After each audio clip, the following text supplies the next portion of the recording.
வாழ்வோம் வாழ்விப்போம். நான் உங்க சுசி.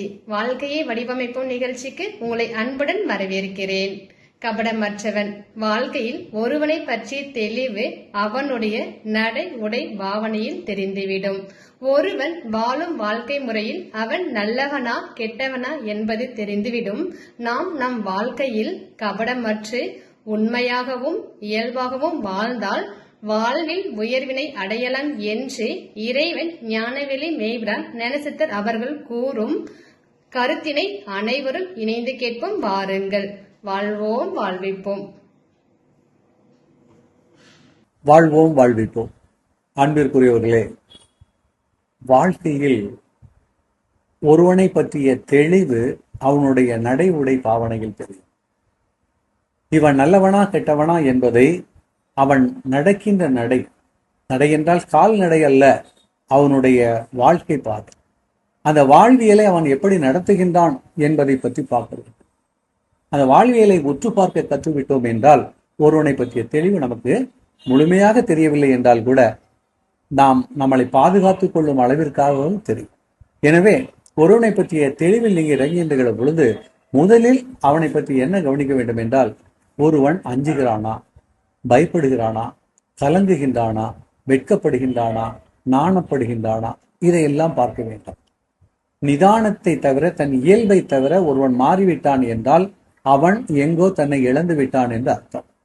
இயல்பு நிலையிலிருந்து ஒருவன் மாறுகிறான் என்றால் படபடப்படுகிறான், பதபதப்படைகிறான், கொதிக்கின்றான். நன்றாக சிந்தித்துக் கொள்ளுங்கள், அவன் தன் நிதானத்தை இழந்திருக்கிறான்.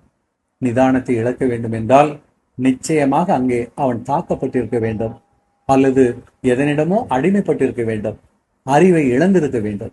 அறிவுடையவர்கள் அடக்கமுடையவர்களாக இருப்பார்கள். எப்பொழுது அறிவும் அடக்கமும் அற்றுவிட்டதோ அவன் தன்னிலையை இழந்தவனாக இருப்பான். எனவே கபடம் எங்கிருக்கும்? கலங்குபவர்களிடம் இருக்கும். ஒருவனிடம் கபடம் இருந்தால் அவனிடம் கலக்கம் காணும்.